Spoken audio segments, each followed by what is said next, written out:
(16절에) 보니까 당신은 가서 수산에 있는 유다인들을 다 모으고 나를 위하여 금식하되 밤낮 3일을 먹지도 말고 마시지도 마소서. 나도 나의 시녀와 더불어 이렇게 금식한 후에 규례를 어기고 왕에게서 나아가리니 죽으면 죽으리다 하니라.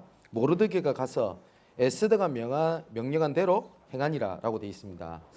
우리가 매달 학원 보고 말하는 메시지를 듣게 됩니다. 결국은 우리가 해야 될 마지막 하나님의 소원은 이 렘넌트 운동이거든요.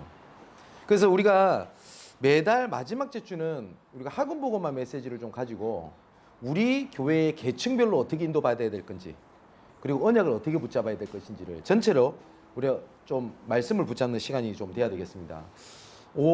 오전에 말씀드렸던 대로 반드시 잊지 말아야 됩니다. 하나님께서는 나의 인생 전체를 두고 하나님 우리에게 말씀을 주십니다. 지금 당장 내가 강단에서 주시는 말씀이 내 삶과 안 맞는 것 같고 내 현실에 안 맞는 것 같단 말이에요. 그게 쏘으면 안 돼요. 왜냐하면 하나님께서 인생 전체를 두고 우리를 이끌어 가시는 하나님의 방법입니다. 자, 그러면 어떻게 하겠냐? 작은 것들을 소중히 여기면요, 이게 모여서 완성된 응답이 와요. 그래서 오전에 말씀을 우리가 좀 기억해야 될 것이 뭐냐면, 모든 것이 하나님의 절대 주권 속에서 움직입니다. 이거는 내가 인정을 하든 안 하든 상관이 없어요. 모든 것이 하나님의 절대 주권 속에서 움직입니다. 여기에 내 인생 전체가 들어가 있어요. 내가 조금 말씀을 붙잡고 잘하면 하나님의 절대 주권 속에 있고, 아니면 절대 주권 바깥에서 있는 것이 절대 아닙니다. 모든 것은 하나님의 절대 주권 속에서 움직입니다. 이 절대 주권을 하나님께서 이루어 가시는 하나님의 방법이 그리스도입니다. 하나님께서 구원을 이루는 하나님의 절대 주권의 방법이 그리스도를 통해서 이루셨단 말이에요. 그래서 우리가 계속 그리스도에 대해서 들으면서 뭘 찾아내야 되냐면, 여기에 하나님이 절대 계획이 있는 겁니다. 이거는 나를 향한 절대 계획, 우리 가정을 향한 절대 계획, 그리고 우리 교회를 향한 절대 계획, 이 시대를 향한 하나님의 절대 계획을 하나님께서 말씀을 통해서 계속 주고 계시는 거예요. 하나님께서 한 번도 빠짐없이 시대마다 하나님께서는 노예에 빠져 있을 때 하나님은 모세를 들어서 말씀을 통해서 절대 계획을 이루어 가셨어요. 근데 이 하나님의 절대 계획을 언약으로 잡았단 말이에요. 이걸 절대 언약이라고 하는데, 이 절대 언약을 붙잡은 사람을 통하여 하나님은 성취해 가셨어요. 절대 안 된다, 무너진다라고 하는 사람이 내가 지금 무너지는 것이 아니라 내 현실이 아니라 이게 하나님의 계획이구나, 이걸 언약으로 붙잡잖아요. 그러면 하나님께서 내 삶을 이끌어 가십니다. 그리고 그걸 보고 절대의 여정이라고 그래요. 그러면 우리가 응답을 받는 게 아니라 응답의 자리에 딱 있게 돼요. 많은 사람들이 응답을 막 쫓아가거든요. 그래서 그러다 보니까 이번 주 말씀을 통해 가지고 눈에 보이는 은혜라든지 응답이 없으니까 내가 말씀을 들어도 안 되는갑다, 이런 생각이 들어요. 응답을 쫓아가면 사단은 반드시 거기 속입니다. 절대 응답이 이때부터 우리에게 딱 찾아오게 됩니다. 자, 그렇다면 이걸 보고 우리가 CVDIP라고 그래요. 이걸 보고 언약의 여정이다라고 얘기해요. 정말 이것이 맞다면 응답보다 중요한 게 있겠죠, 우리에게. 응답보다 더 중요한 것이 뭐냐면 우리의 영적 상태입니다. 영적 상태가 어떠냐, 그게 중요하고, 그 다음에 내가 현실보다 중요한 것이 내 믿음입니다. 현실을 넘어서는 믿음, 이게 이해가 되십니까? 내 현실은 그런데 하나님께서 하시고자 믿음이 있기 때문에 이 현실이 뭐죠? 내한테 영향력을 주지 못하는 겁니다. 이때부터 보는 게 달라져요. 그래서 제가 이런 말씀 드리잖아요. 내년에 딱 1년 뒤에 한 100억 생길 일이 있어요. 지금 당장 돈이 없어서 굶어. 그래도 별로 떨리지 않습니다. 다이어트 하면 돼요. 그죠? 그때 돈을 빌립니다. 왜냐? 들어올 게 확실하니까. 근데 들어올 게 없다?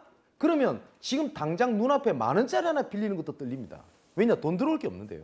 여유가 없어요. 근데 하나님은 내 현실을 바꾸시려고 하는 것이 아니라 내 믿음을 바꾸시려고 하는 거란 말이에요. 그리고 응답보다 중요한 게 내 방향입니다. 다시 말하면 이걸 흐름이라고 얘기를 하죠. 제가 우리 청년들한테 이런 얘기를 하거든요. 불신자를 만나지 말아야 되냐? 배우자를. 아니요, 만날 수 있어요. 그러면 불신자는 뭐 그냥 다 버리고 이래야 되란 말입니까? 아니에요. 물론 언약이 있는 사람을 만나면 돼요. 그런데 중요한 건 뭐냐면 내가 어떤 방향 흐름 속에서 이루어진 만남인지가 더 중요해요. 내가 지금 말씀 놓치고 외로워 죽겠다. 그래도 좋은 사람이 나타났다. 그 응답 아닙니다. 그것 때문에 무너지는 건데요. 나는 하나님의 응답 방향이 없는데 계속 돈이 들어온다. 조심하셔야 돼요. 응답 받아서 망한 사람이 더 많아요. 그러면 내가 어떤 흐름 속에 있는지를 계속 점검을 하는 겁니다. 순간순간마다 이걸 보고 언약의 여정이라고 그래요. 이게 맞다면 몇 가지를 딱 찾아야 될 게 있습니다. 지금부터 과거를 전부 다 복음의 눈으로 봐서 이거를 복음을 누릴 수 있는 컨텐츠로 사람을 살릴 수 있는 플랫폼으로 찾아내도록 도와줘야 돼요. 많은 사람들이 복음을 얘기하면서 이건 1차적으로 책임 목사한테 있어요. 복음이 아닌 걸 복음이라고 계속 얘기한 겁니다. 예수 믿고 3년 동안 3년 만에 부자 되지 않으면 예수 못 믿은 거다. 그 말도 되지도 않은 소리를. 어떤 사람은 이렇게 얘기를 합니다. 네가 굉장히 외롭냐? 좀 약간 좀 슬프냐? 네가 성령 충만 받지 못해서 그래. 그러면 성령 충만 받으면 사람이 정신문제 이상한처럼 해 웃고 다녀야 됩니까? 그건 또라이지. 혹시 내가 성령 충만 받아서 감정이 전혀 흐트리지 않고 항상 웃고 있다. 진짜 결박하셔야 됩니다. 그 정신문제입니다, 그거. 그게 복음입니까? 내가 복음 붙잡고 있으면 문제가 안 생기는 겁니까? 그러면 요셉과 다윗과 문제 생긴 사람은 저주받는 겁니까? 아니거든요. 그런데 나는 계속 안 된다. 안 되는 것 속에 하나님께서 뭐가 있냐? 이거를 누릴 수 있는 모든 것을 예비해 두신 겁니다. 보세요. 바울이 하나님의 절대계를 딱 봤어요. 아, 세계복음만 해야 되겠구나. 로마복음만 해야 되겠구나. 그게 뭡니까? 언약이었거든요. 그랬더니 눈을 들어 딱 보니까 로마가 속국이 돼가지고 주변 국가를 정복하기 위해서 닦아놓은 땅 있죠. 길. 그게 바울의 1차, 2차, 3차 전도 여행의 여정이었어요. 감사할 일 아닙니까? 루터가 종교개혁을 할 때 가장 결정적인 역할을 한 게 성경 번역입니다. 이 성경 번역을 하는데 번역하면 뭐예요? 나눠줘야 되는데. 근데 여러분 좀 역사 아시는 분 있죠? 산업혁명의 촉매자가 됐던 것이 인쇄술입니다. 그 인쇄술이 발달되고 1517년에 루터가 종교개혁을 일으킵니다. 그 인쇄술을 통해서 독일어로 번역된 성경이 쫙 펼쳐지게 된 겁니다. 그래서 종교가 딱 개혁이 되게 되거든요. 뭐예요? 예비. 그 흐름 속에 있지 못했던 사람들은 그 일이 뭐예요? 재앙. 이 언약을 알았던 루터에게는 뭐예요? 예비. 그죠? 그렇다면 나는 응답이 없고 문제가 없는 게 아니라니까요. 이 모든 것들을 하나님께 예비되어 놨다는 걸 보는 겁니다. 이것을 계속 내가 확인을 하고 고백을 하잖아요. 이때 내가 가지고 있는 깊은 뿌리가 변하게 됩니다. 순간순간마다 우리가 하는 불신앙이 나도 모르게 내 영혼을 망쳐버려요. 나도 모르게 순간순간 하는 불신앙이 우리 렘넌트를 무너뜨려 버린단 말이에요. 그러면 생각해 봅시다. 우리 후대들 렘넌트 운동을 해야 되는데 이 렘넌트 애들을 교회 잘 다니는 애들로 만들자는 말이 아니잖아요. 어릴 때부터 복음이 뭔지를 진짜 가르쳐야 되는데 복음은 물론 예수가 그리스도라는 언약입니다. 왜 예수가 그리스도가 맞냐라는 것을 우리 렘넌트한테 보여주고 전달해 줘야 돼요. 그거를. 이번 학원보고마 메시지의 내용이 에스더서에 대한 내용입니다. 우리가 그 구약성경을 쭉 봤으니까 에스더서에서 제가 얘기를 좀 드렸죠. 근데 그 조금 간략하게 몇 가지만 총 5주 동안 내용이 뭐냐면 와스디라고 하는 여왕이 나옵니다. 이 여왕은 뭐냐면 에스더랑 똑같은 위치예요. 똑같은 여왕입니다. 근데 이 와스디는 폐위를 당하게 돼요. 똑같은 위치인데 에스더는 하나님 응답을 받고 이 와스디는 폐위를 당하게 되는 겁니다. 그러니까 이 와스디 이름 뜻 자체가 아름다운 여인, 아름다운 여자 이런 뜻이거든요. 그러면 배경도 좋아요. 근데 에스더는 어떤 배경이냐? 노예 출신의 여왕이고 이 사람은 우리식으로 말하면 금수저 출신의 여왕입니다. 이것처럼 왜 그럴까? 이 생각이 들잖아요. 이게 영적인 병입니다. 우리가 말하는 영적 문제라고 얘기를 해요. 왕이 불러도 안 가고 당연히 폐위가 되는 거죠. 근데 우리 랩런트들이요 진짜 잘 봐야 될 게 있어요. 우리 진짜 후대들에게 올바른 눈을 열어줘야 돼요. 지금 뭡니까? 뭐 인스타그램이라든지 유튜버라든지 보니까 뭐 명품이고 막 자랑하고 보니까 우리 랩런트 애들이요 지금은 유튜버가 그 장래희망 1위라며. 예전에는 막 K-팝 중심으로 됐을 때 연예인 1위였습니다. 그 전부 다 거품이거든요. 그러면 그렇게 된다는 게 틀렸다는 말이 아닙니다. 그 이면에 나타나는 이 영적인 병을 못 보는 거예요. 정말 성공자들이 뒤에 나타나는 영적인 병은 일반 사람들이 이해 못합니다. 그렇다면 우리 랩런트들에게 뭘 얘기를 해줘야 되냐? 진짜 네가 성공해야 될 이유가 뭐냐? 그 레벨이 돼야지 얘기를 해줄 수 있어요. 그냥 내가 예수 믿고 의사가 되고 잘 됐다가 아니라 내가 진짜 이런 현장을 보니 엘리트 현장 믿음 갖고 도전해야 되겠다. 얘기가 달라요. 이런 현장들은 말로 얘기하는 게 아니라 현장을 좀 보여주고요. 현실에 일어난 여러 가지 있잖아요. 뉴스만 봐도 나오거든요. 왜 그런지를 설명해 줘야 돼요.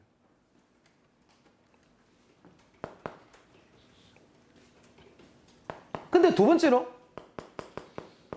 에스더는 좀 달랐거든요. 에스더를 하나님께서는 남은 자로 부르신 겁니다. 아까 말씀드렸듯이 노예 중에 조금 잘된 케이스긴 하죠. 근데 어쨌든 현실은 노예. 근데 아까 말씀드렸듯이 현실은 노예인데, 그죠? 하나님의 절대 계획을 봤더니 노예로 잡힌 것이 이스라엘 전체를 살리는 하나님의 계획이었던 거예요. 그래서 이 모르드게가 에스더에게 했던 말입니다. 이때를 위하여 하나님께서 너를 준비하신 게 아니겠냐. 그죠? 어쩌면 내가 어려운 현실 속에 이것을 보라고 하나님께서 나에게 준비하신 겁니다. 이거를 봤더니 와스디는 폐위되고 영적인 병이었지만 에스더에게는 뭐였죠? 하나님의 절대 계획이었어요.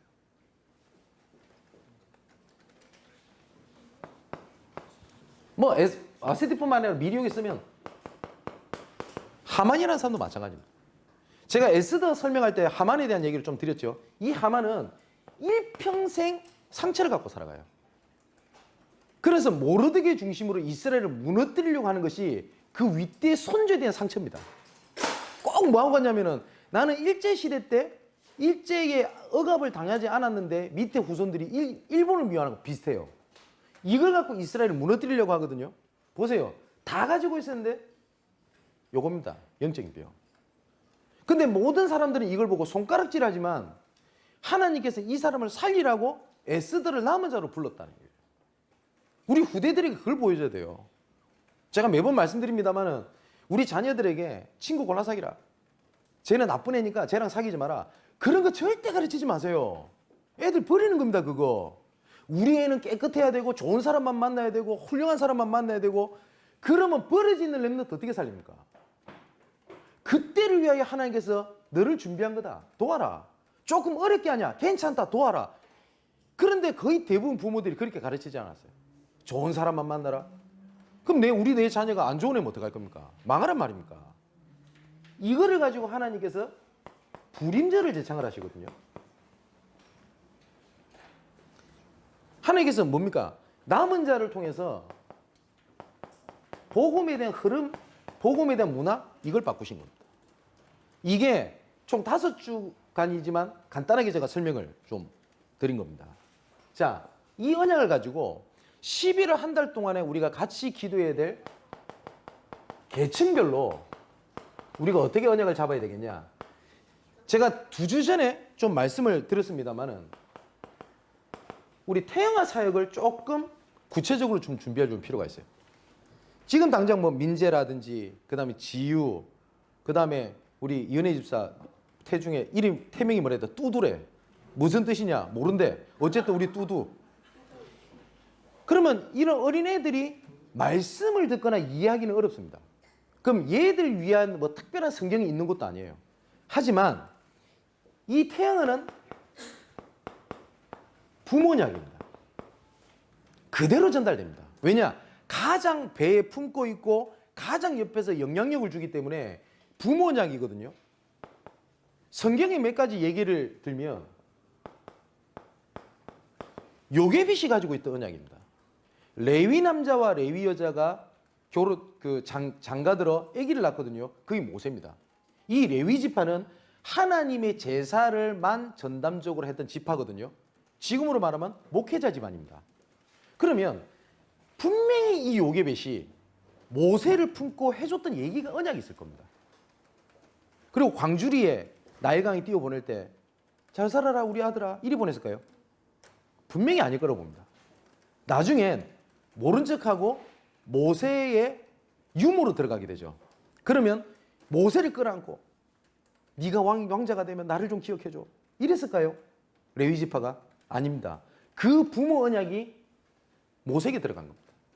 어느 날 하나님의 시간표에 모세가 이거를 찾아내게 된 겁니다. 그래서 구약 성경의 제일 중요한 지도자가 누구였냐? 모세였어요. 또 두 번째를 예를 들면 한나의 기도입니다. 이 한나의 기도가 사무엘이라고 하는 자녀를 움직이게 되거든요. 이 사무엘이 얼마만큼 대단한 지도자냐? 사무엘이 지도자로 있다는 것 때문에 블레셋이 쳐들어오질 못해요. 성경에 3가지 중요한 얘기가 있습니다. 사무엘에게 말 한마디도 땅에 떨어지지 아니했다. 그죠? 그리고 두 번째, 사무엘 때문에 블레셋이 쳐들어오지를 못했다. 세 번째, 사무엘이 사는 날 동안 사무엘을 만난 모든 자는 여호와를 믿었더라라고 되어 있어요. 그 사람의 언약이 누구냐? 태양합니다.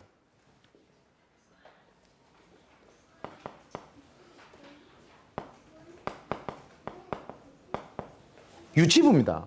유치부는 이제는 부모 언약이라고 하면 유치부는 근본적인 좀 언약이 전달을 들어갈 필요가 있습니다. 유치부를 예를 들면 일명 미취학 아동이라고 그러죠. 여러분, 캐톨릭은 6살 이전의 자녀를 우리 성당에 보내주면 일평생 성당을 배신하지 않을 자녀로 만들 자신이 있다라고 얘기를 합니다. 그 무서운 얘기입니다. 그 말은 진짜 가장 밑바닥의 근본적인 언약은 그때 다 들어간다는 말입니다. 이때 뭘 전달해 주느냐가 되게 중요하거든요. 우리 유튜브에게는 성삼위 하나님을 전달을 하는데 하나님께서는 우리 창조주이시다. 그리고 그 예수님이 어떤 일을 행하셨냐? 그냥 막연하게 예수님이 죽으셨고 네 마음속에 있다가 아닙니다. 왜 예수님이 네 때문에 죽으셨는지를 설명해 줘야 돼요. 아니, 유튜브에 대해 알아듣습니까? 못 알아듣습니다. 하지만 전달해 줘야 돼요. 그리고 너가 기도할 때 혹시 기도하지 못할 때라도 성령 하나님께서 너와 함께 계신다. 이 근본적인 부분들이 조금 전달되어져야 됩니다. 뭐 유치부 애들이 뭡니까? 뭐 용어 이런 거 다 모를 수 있어요. 하지만 이 3가지는 전달돼야 돼요. 제가 몇 번 말씀을 드렸잖아요. 제 어머니가 제가 어릴 때부터 했던 얘기였어요. 하나님이 항상 너와 함께 계시는 걸 기억해라. 하나님께서 너 기도에 응답하신다는 걸 기억해라. 너는 내 아들이기 전에 하나님의 자녀다. 그 얘기를 어릴 때부터 했어요. 야, 귀찮대요. 더 웃긴 거 지금도 말씀하세요. 목사님 제가. 그래서 제가 얼마 전에 또 통화할 때 이 말씀 하시길래 제 어머니께 농담으로 하나님이 함께 계신다는 거 신학적으로 한번 논쟁 한번 해볼까요? 누가 한번 설명을 잘할는지. 그 어머니 웃으시더라고요.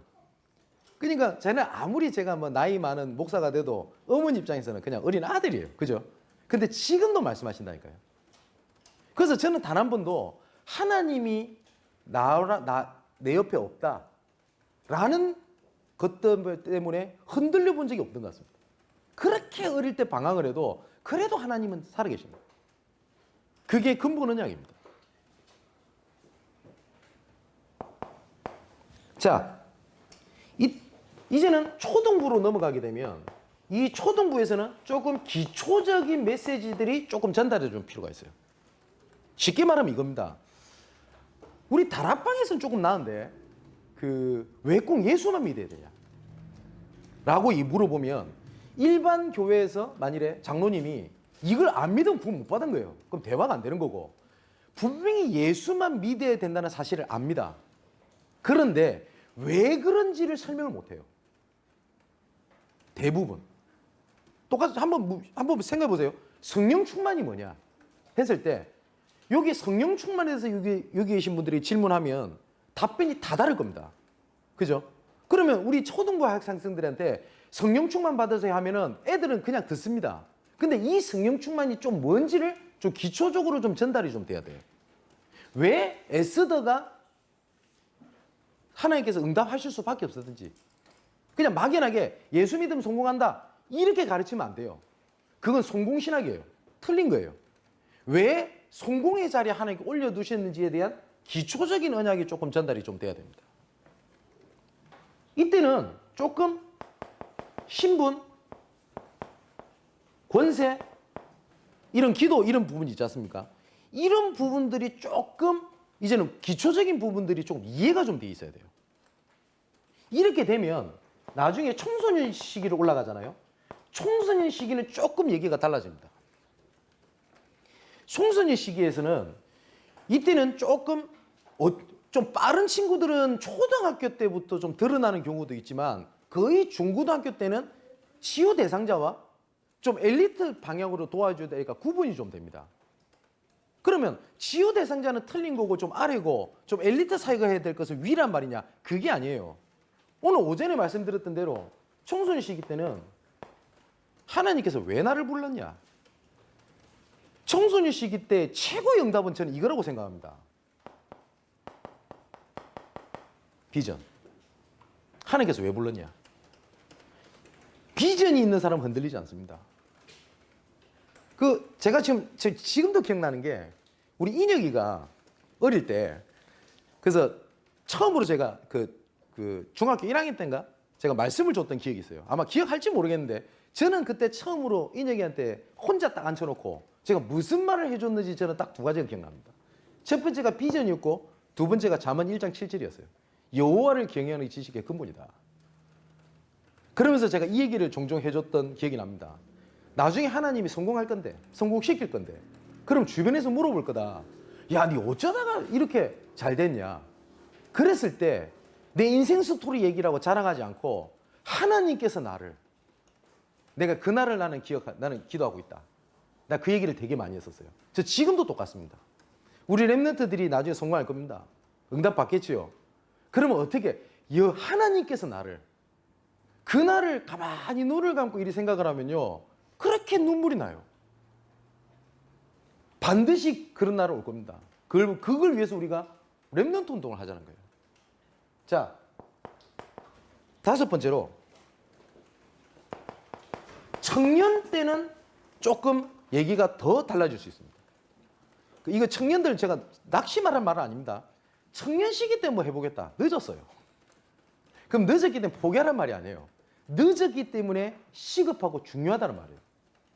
만일에 누굴 예를 들어야 돼요? 우리 윤섭이가 갑자기 저를 찾아와가지고 목사님 제가 이번에 메이저리그 포스트 시즌 경기를 하는데 감동을 받았다면서 내가 지금부터 메이저리그 도전해보겠다라고 만일 저한테 얘기한다면 저는 두드려 패서라도 생각을 바꿀 겁니다. 늦었어요. 하지만 그렇다면 그게 스포츠로 도전할 수 있는 랩런트를 키울 수 있어요. 그죠? 그것처럼 늦었지만 포기하라는 말이 아니라 시급한 시기예요. 청년이 또 중요한 시기가 뭐냐면 요 랩넌트 그리고 중직자의 딱 과도기입니다. 그러면 애매하단 말이에요. 랩넌트라고 해서 어리광 부리기도 그렇고 중직자가 아니기 때문에 뭘 하기도 좀 그렇고 애매한 시기에 할 수 있어요. 근데 이걸 조금 바꿔서 생각하면 랩넌트와 중직자 시기를 아우를 수 있는 최고의 시기가 청년 시기이기도 합니다. 그렇다면 청년들이 조금 이제는 현장을 가지고 좀 믿음의 도전도 좀 시작해라. 그 무슨 말이냐? 내가 있는 지역에 하나님께서 다락방부터 지교회까지 예비되어 있는 전도운동이 뭔지를 체험하고 중직자로 가야 돼요. 그죠?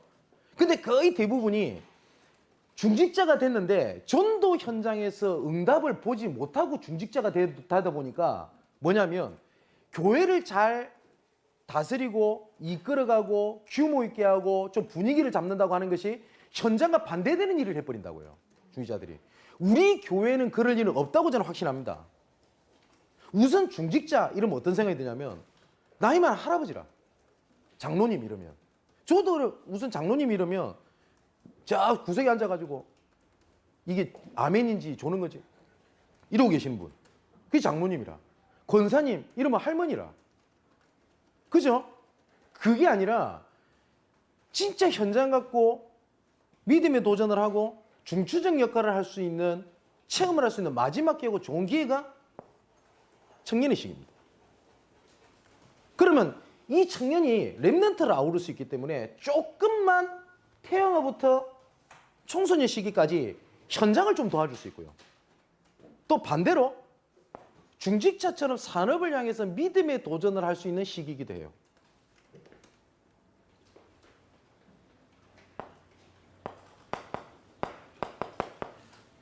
우리 청년 시기는 어쩌면 뭘 이루어 놓은 시기는 아닙니다.